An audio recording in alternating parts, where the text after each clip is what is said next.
Save the date. The Nats Chat end-of-year podcast party will be Friday night, October 10th at Walters. Start time is TBD. Now the pitch. Swing and hit that one well. Deep right center field. Young back this time will not have a play. It's going, and gone. A home run for Starling Marte over the big wall in right center field into section 142. The Mets with a pair of solo home runs here in the first 3 innings lead this game 2-0. Lyle off second with 2 out. 4-3 Nats leading. Here's the pitch. Swinging a line drive center field. Coming on is Mullins into a dive. He can't make the catch. Off his glove. Terms in front of him. Rounding third is Lyle. He won't come in to score. And the Nationals have a 2-run lead. Jacob Young with a sinking line drive for a base hit. And his 20th run batted into the year as Mullins made the diving attempt. And so Lyle able to score easily without any play. It's now the Nationals 5 and the Mets 3. Here's the set for Stanek. The 1-0. Wood lines one to deep left field. Chasing back McNeil to the track. Looking up, and it's gone! James Wood with an opposite field 3-run homer makes it 9-3 Nationals. And James Wood with his 26th home run blows this game wide open. He now has 83 RBIs, a most enjoyable trot around the bases for Wood, who had struggled all day long. He has turned his day around with one big opposite field swing, hopefully applying the knockout punch to the Mets in this series. And welcome to Nats Chat. I'm Al Galdi, host of the Al Galdi podcast. Mark Zuckerman is off for this installment of the podcast, but I'm joined by the owner and executive producer of the pod, Tim Shovers. And the Nationals just concluded a 4-3 homestand against the 2 best teams in the National League East. The Nats from August 14th through the 17th split a 4-game series against the NL East leading Philadelphia Phillies. And the Nats over this past Tuesday through Thursday won 2 out of 3 games against the New York Mets. Thursday, a 9-3 ripping of the Mets in a game in which the Nats overcame a 3-0 fourth-inning deficit. The Nats scored the game's final 9 runs, now are 7-5 over the team's last 12 games, and now in this MLB 2025 regular season overall are 52-75. This has not been a good Nats season, as you may have noticed, but I tell you, this 4-3 homestand against the Phillies and Mets was quite nice. This installment of Nats Chat brought to us by Mason Kalfas, the top legal recruiter in Washington, D.C. Mason has been with us since our first season. You can reach him at 202-486-3535. You can find us on X at Nats_chat. You can find us on Blue Sky at Nats Chat Podcast. You can email us natschatpodcast@gmail.com. We have a website that you could check out too, natschatpodcast.com, at which you can purchase a Nats Chat Podcast t-shirt. Coming up later in the show, an update on the Nats AAA affiliate, the Rochester Red Wings, from the voice of the Red Wings, the great Josh Whetzel. But Tim, I know expectations were probably not sky high for this 7-game homestand, but 4-3 ends up being the mark. Some impressive wins, including this win over the Mets on Thursday. If you didn't know better, you would have thought that the Nats were the team in postseason contention with the way the final 2 games of this series ended up going. Indeed, a winning homestand against the top 2 teams. Both teams probably, but not definitely, will be in October. The Nats are 8-7 in their last 15 games. And then look at these last 2 wins, Al. You know, sort of to put this Nats win, let's look at it from a Mets point of view. This is a team who's barely ahead of the Reds. These last 2 games could cost them in the end a playoff spot. I mean, there's still a month and a half to go, but a costly series for the Mets, to the point where also they're winning this game early, right? They're up 3-0. They think they're going to win the rubber match. They're beating up on the Nats ace, or at least getting to him early in MacKenzie Gore. And yet the Nats, not only do the Nats win, but it's to the point where the Mets had to just throw out Ryan Stanek, a reliever, to fill out the bottom of the 8th. Like, Carlos Mendoza basically waved the white flag in the 8th inning of what was a tight game entering the late innings. It was really a remarkable final hour or so at Nationals Park on Thursday when you look at it like that. The Mets are reeling right now. The Mets for weeks have had all kinds of problems. It's actually a testament to the cushion that the Mets established that they still are very much in postseason contention, because the last few weeks, this has not been a team that has played well at all. And we, of course, know about the Nats' struggles, but the Nats did a good job in this series. And like we said, did a good job on this homestand. Really good game for the Nats offense on Thursday. 9 runs on 9 hits. How do you like that efficiency? The 9 hits, a home run, a double, and 7 singles. The Nats worked 3 walks, went 4 for 12 with runners in scoring position. Did strike out 14 times, but the offense overall was good. James Wood, he is the Nats starting DH and number 1 batter, 1 for 5, but the one, a 3-run homer. Now, he did strike out 3 more times, but when you hit a 3-run bomb, you could forgive the 3 strikeouts. Wood in the Nats 4-run 8th, a 2-out opposite field 3-run homer to left field to put the Nats up 9-3. This was not some great series for James Wood. He, over the 3 games, went just 2 for 12 with the homer, a single, a walk, and 7 strikeouts. But he on Thursday had that 3-run bomb. And, I was all set to talk to you during this installment of the podcast about, hey, the Nats had a good series despite James Wood not doing well. He didn't do particularly well, but that 3-run homer does help to change things a little bit in terms of your perception. That was a great homer, a 3-run shot, and a nice way for him to end an otherwise lackluster series for him. Let's focus on the positives, but I have a few negatives to get to with Wood.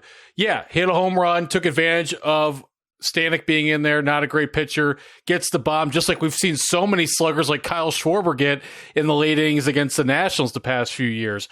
He's up to 26. It's kind of amazing he's not at 30 yet based upon the way the year started. It'd be a real shame if he doesn't hit 30 homers this year. That's not even 1 a week. 5.5 weeks left. He needs 4 more. So I hope he does reach that plateau, because it'd be a bit of a waste to have such a start like that and not get up to 30. The negative, though, Al, the 3 strikeouts, and like you said, and I was sitting up close at the game on Wednesday night, the Brad Lord game.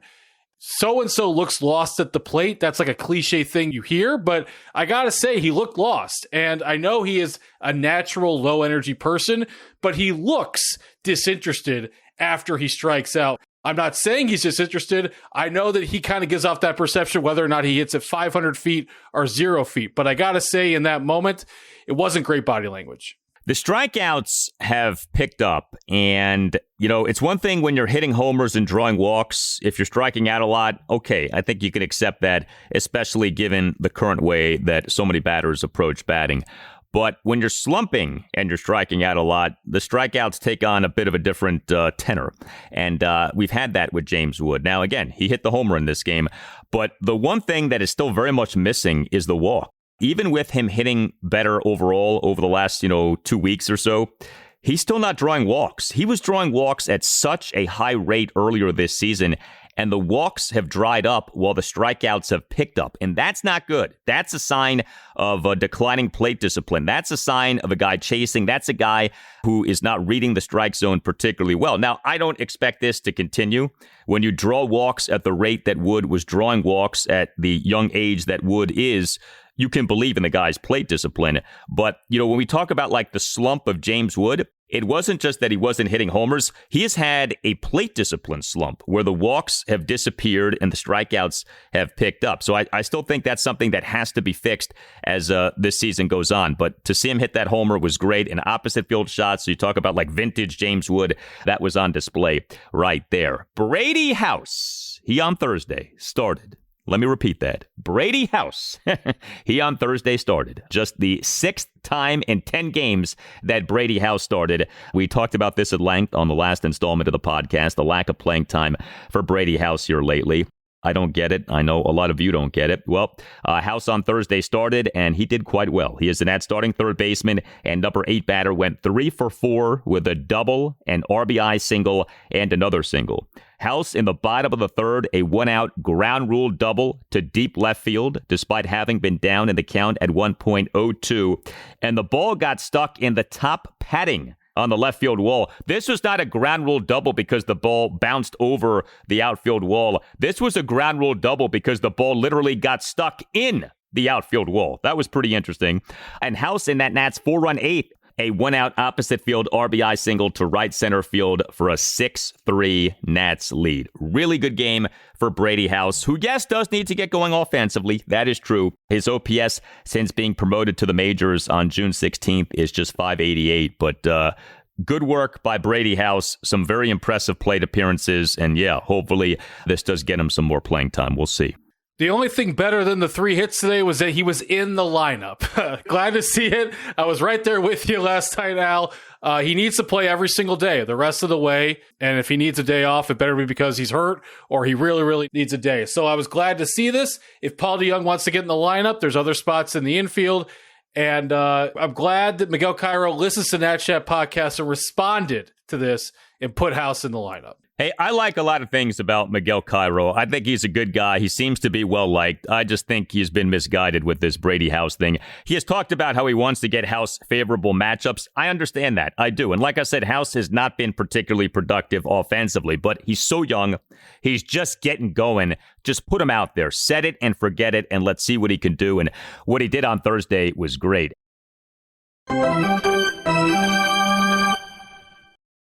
Hey, are you a law firm partner or associate looking to transition to a new firm because of compensation, or your firm recently committed to $100 million in pro bono work that you disagree with? Or maybe your firm is employing people like Jurix and Profar while your competitor firms are using torpedo bats and smoking the competition. If this sounds like you should explore the lateral market and give Mason Kalfas a call. Mason is the top legal recruiter in the Washington, D.C. area. He has been a Nats Chat podcast advertiser since the beginning of our show. Mason will work with you to create a marketing and business plan to pitch to new firms and dramatically increase your compensation and or day-to-day happiness in your new job. Mason has placed partners and associates in just about every large law firm in D.C. and New York, and he can provide plenty of testimonials from candidates he has placed on the outstanding service that they received. You need a strong advocate in your corner to find the best law firm out there for your future career. Call Mason Kalfas today,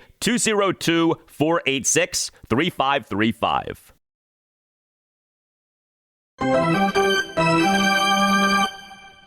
The 1-0 delivery. Swing a line drive center field. That's down for a base hit. Young scores. Abrams trying to score. Mullins throws cut off. The throw to third. Chaparro's hung up. Nationals will have the lead as Chaparro. They chase him toward third with Beatty. Flipping to Alonso will tag him out. The inning over. But the Nationals lead 4-3. Clutch. 2 out. 2-run single for Riley Adams. And the Nationals have the first lead in the game. How about what is happening for the Nats at catcher? Keibert Ruiz has been out for a while and may be done for the season. We'll see. He's in the midst of a second stint on the 7-day concussion injured list. But the work of Riley Adams and Drew Millis, I don't think you could say enough good things about what these guys are doing offensively here. The Nats have gone from having a horrible offensive situation at catcher to now getting really good offensive production at catcher over these last few weeks. Millis in the Nats 5-4 win over the Mets on Wednesday evening as the Nats starting catcher and number 8 batter went 1 for 2 with an RBI triple. And Adams on Thursday as the Nats starting catcher and number 5 batter 2 for 3 with a 2-run single and another single. Adams in a Nats 3-run fifth had a 2-out bases loaded 2-run single to center field for a 4-3 Nats lead. Now, Andres Chaparro on the play got tagged out in a rundown between second and third base because what would a Nats game be without a runner making it out on the base paths? But man, the production at catcher has been so nice, and it has become something that you almost come to expect now. Like every game, it feels like whoever is starting at catcher, Adams or Millis, does something positive offensively. I don't really know how to talk about the catcher situation. I'm going to sort of think out loud, and all of you work with me here. Yeah, they're getting better production offensively. I didn't think Riley Adams would be back necessarily in the mix for next season, at least a month ago, but that is changing a bit. We still haven't seen a ton of Drew Millis, and he's taking advantage of some of the opportunities. And I don't know the next time that Keibert Ruiz is playing baseball, Al. Like, I don't know another way to say it. We're not doctors. I have no idea what's going on there, but we're not hearing a lot of updates. And that is making me continually feel that he has played his last game for the calendar year of 2025. So you kind of tell me, Al, what to sort of handicap with the catcher situation, because there's a lot at play with it in multiple directions. Well, if Keibert Ruiz does come back this season, there's no way that he should be reinstalled as the every game catcher or as the number one catcher. At the very least, it should be a timeshare between him and Adams and Millis, and I think it should be Adams and Millis leading the way. Look, we say this every time we talk about Keibert Ruiz because we are nothing if not sensitive on this podcast, but, we wish him the best. We certainly want him to be healthy. It's a little scary that he's been out this long during this second stint on the 7-day concussion injured list, but, to the point of you can't lose your job due to injury. Yeah, you can. I don't know who said that. I don't know when that was ever declared, but of course you can, okay? There's context to every situation. And if he has lost his job as the Nats' number one catcher, it's not just due to injury. It is due to performance. His performance for years has not been good. The performances of Adams and Millis lately have been good. And so, yeah, if there is a changing of the guard at catcher, and I think there should be for at least the rest of this season, it is entirely warranted. Now, beyond this season, as we've been discussing, we don't know what's going to happen. We don't know who's going to be running baseball operations. We don't know who the manager for next season will be. But I will say this, whoever is running baseball ops, even if that person comes in and wants to make massive change to the roster, there's only so much change you can do in one offseason. If the person who ends up running baseball ops thinks that this thing needs to be blown up and started over, okay, fine. But there still is only going to be so much that can be done in one offseason. And so when it comes to catcher, it may be, hey, for at least next season, we stick with Adams and Millis and we try to see what we have there. Now, Keibert Ruiz, of course, is under contract. So, that may be a situation where you have him too, and you just have these three guys battle it out in spring training, and may the best two guys win and the third guy gets optioned. But yeah, I think with Adams and Millis, you do have to say, it's possible now that you go into next season with those guys as factors in the catching battle. Now, I think there's certainly an argument to sign a veteran catcher in free agency. I thought that should have happened this past offseason. That did not. We remember, too, that one of the Nats' top position-playing prospects is a catcher in Caleb Lomavita. So there's a lot to be thinking about here at catcher. But with Adams and Millis, we like what we're seeing. I don't know how you don't. And I would like to see more. This has been good. I'm glad you brought up Caleb Lomavita, by the way. We haven't mentioned him on the podcast in a while. His OPS, a disappointing 696, high A Wilmington for whatever it's worth. But I do think it's worth mentioning while we're here in this conversation. Well, a big-time key for the Nats in this 9-3 win over the Mets on Thursday was the bullpen, which had a great series. Nats relievers in this series combined to allow just 2 runs in 11 and a third innings. 5 Nats relievers on Thursday combined for 4 and 2/3 scoreless innings. Jackson Rutledge, he tossed 2/3 of a scoreless inning. He came into the game in the top of the 5th with runners on first and second, went out, and the Nats down 3-1, and he retired each of the 2 batters he faced. Clayton Beeter tossed a perfect top of the 6th. How about P.J. Poulin? He tossed a perfect top of the 7th in facing the Mets numbers 1 through 3 batters in Francisco Lindor, Juan Soto, and Starling Marte. Cole Henry tossed 2/3 of a scoreless inning. He in the top of the 8th faced 3 batters and got 2 outs. And Jose A. Ferrer, the Nats' new closer / ace reliever, another impressive outing. 1 1/3 scoreless innings with 3 strikeouts for the save. How good has Ferrer been? And how good was the Nats bullpen in this series? Great job on Thursday. Great job overall over these 3 games. The Jose A. Ferrer development is one of the most encouraging of the season, right up there with Brad Lord. Now you feel like, okay, you have a handle on who could be the closer coming into next season. And then P.J. Poulin, Al, the Nats are just due to catch a break on one of these random guys. It obviously hasn't worked out well for them. Every single guy that they've picked up, random reliever, has not worked out. So they're just due sort of by accident to get lucky with Poulin. I'm glad they're getting it. Also, with that, just want to mention, just because I know you hate it so much, Jackson Rutledge, the winner of today's game for getting the final 2 outs of the 5th inning. No, good for him. He did not give up a home run, so I was happy to see that. But the high leverage work of some of these guys lately has been remarkable. I mean, Poulin on Thursday, Shinosuke Ogasawara on Wednesday evening, Jose A. Ferrer a bunch of times here lately. You're not just seeing Nats relievers get good numbers via pitching in garbage time. you're seeing them get meaningful outs. Meaningful from a standpoint of games that are close or games that the Nats end up winning. I understand the Nats are not in the middle of a pennant race. Understood. But you get what I'm saying here. Like, these relievers are doing good jobs in tight spots. So I want to give them credit. This bullpen was a mess earlier this season. Has never been particularly good at any point this season. But we're seeing some good things lately. And more to the point, we're seeing in a guy like Ferrer, a young guy who can maybe be a true bullpen piece here moving forward. And maybe some of these other guys can be too. Maybe Ogasawara can be something for this team for at least a little while. But the Ferrer thing is big. There's no doubt about that.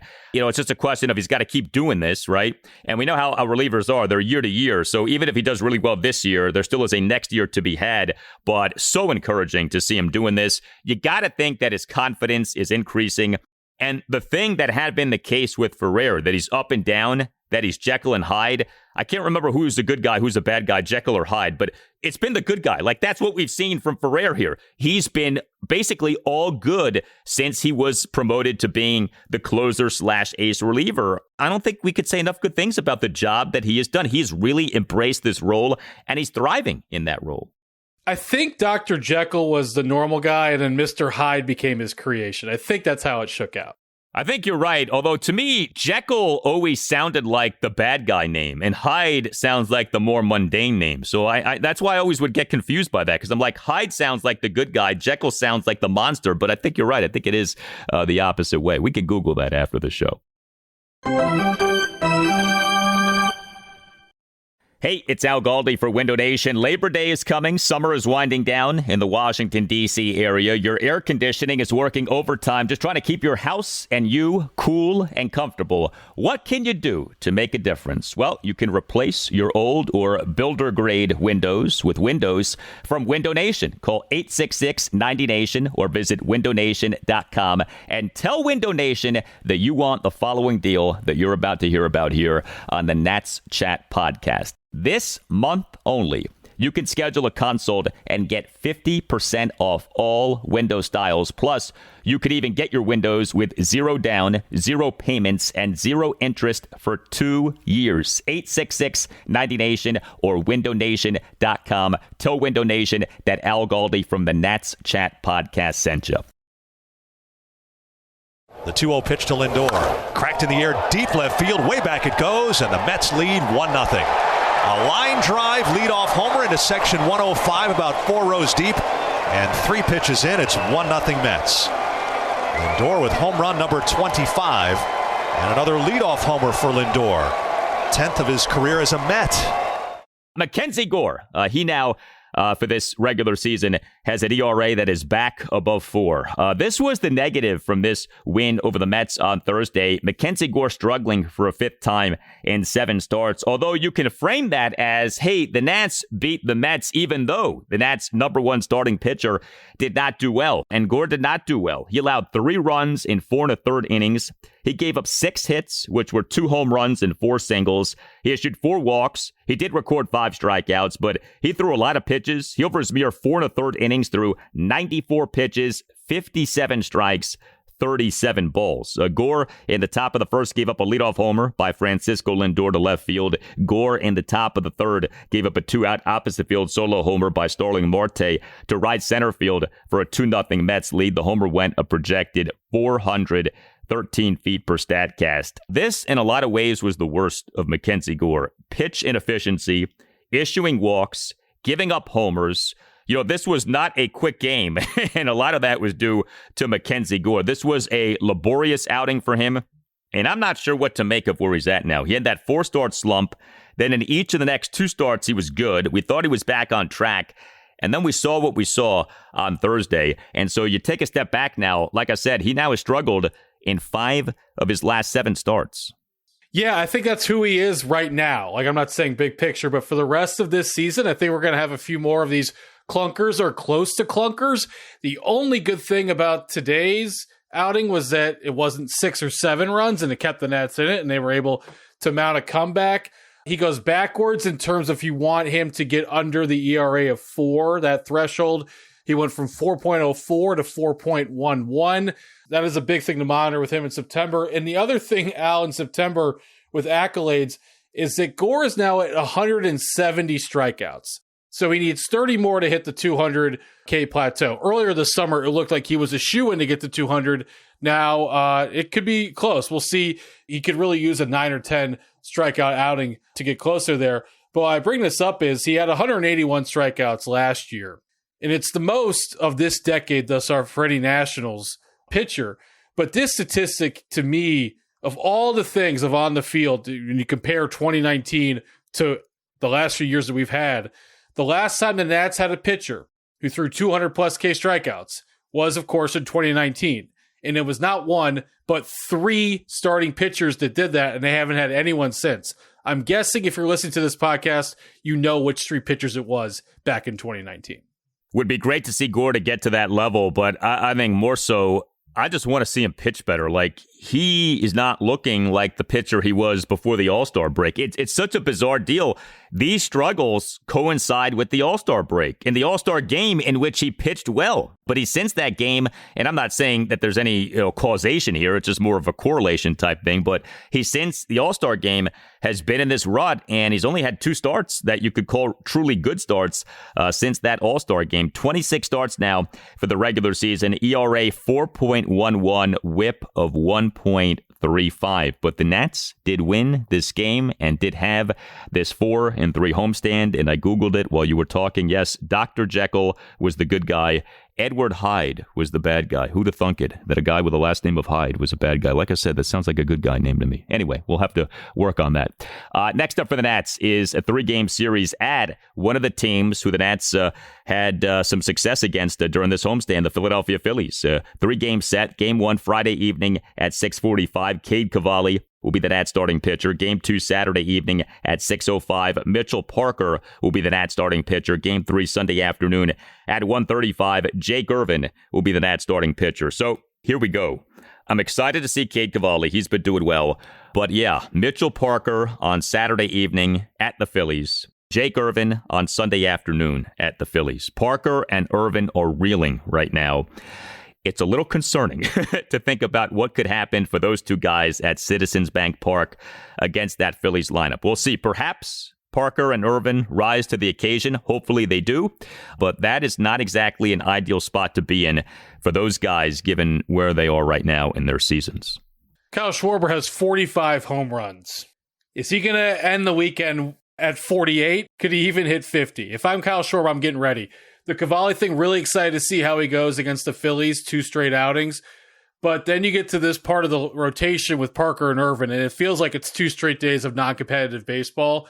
And the Nats are really going to be behind the 8 ball on Saturday and Sunday. So if you want them to avoid a sweep, I would pay extra attention to Friday evening. Yeah, and that is big. Cade Cavalli, his last outing was a very good outing against the Phillies. Do we get the Phillies making adjustments and having their way with Cavalli, or do we see Cavalli again display a mastery of Philadelphia? Hopefully the latter ends up being the case. Hit us up on X at Nats_chat. Hit us up on Blue Sky at Nats Chat Podcast. You can email us natschatpodcast@gmail.com. All Nationals radio highlights on Nats Chat are courtesy of 106.7 The Fan. For Tim Shovers, I'm Al Galdi. We'll talk to you next time on the Nats Chat Podcast. And we leave you now with the latest on the Nats AAA affiliate, the Rochester Red Wings, courtesy of this update from the voice of the Red Wings, Josh Whetzel. In the overcast, Conley throws the 3-2. Kreidler rams one to center. Scooting back quickly, Pinckney. Out to the warning track. He reaches out. He makes the catch before he barrels into the fence. That was a fantastic play. All right, time for a quick Rochester Red Wings update. We'll start on the hitting side of things with shortstop Nasim Nunez, who's been very hot at the plate since the All-Star break, batting .333 with a .430 on-base percentage. On the season, he has now stolen 32 bases as well in only 56 Red Wings games, so he has really stolen bases at a great clip. Speaking of fast guys, Andrew Pinckney had 4 hits for the Red Wings on Thursday. The Wings' fleet-footed outfielder over his last 20 ball games is hitting .338 with 5 home runs and 20 runs driven in. He has a chance to be a 2020 player, 18 home runs and 28 stolen bases so far for the University of Alabama product. Red Wings utility man Trey Lipscomb has been swinging the bat pretty well over his last 20 games.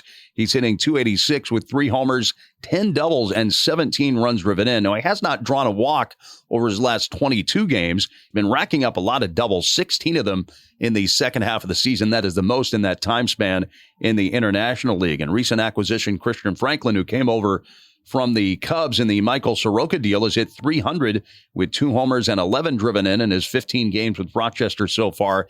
He also leads the International League overall with 70 walks between Iowa and Rochester. On the pitching side of things, the Wings' best starting pitcher has been left-hander Andrew Alvarez, former Nationals minor league pitcher of the year over his last 12 starts, is just 2-1, but he has a ton of no decisions, obviously, and a 3.19 ERA during that stretch. In his last 7 starts in particular, he's been racking up more strikeouts, 45 punch-outs in his final 36 innings of work.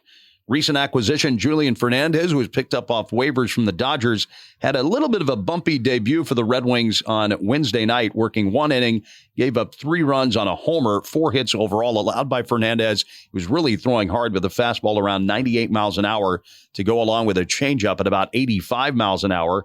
And Andrew Lara, whom Nationals fans have seen already this season, has converted to the bullpen in Rochester and has really been good. In 9 innings, he's allowed 3 runs, but only on 2 hits. So Lara has shown some promise from the bullpen. A new splitter for him has really been effective for Andrew Lara. This is Josh Whetzel with that Rochester Red Wings update. Join in. That's a ground ball to second. They're going to try to turn 2, and they won't. Eli Willits has his first professional RBI. Whetzel touches home, and it's 2-0.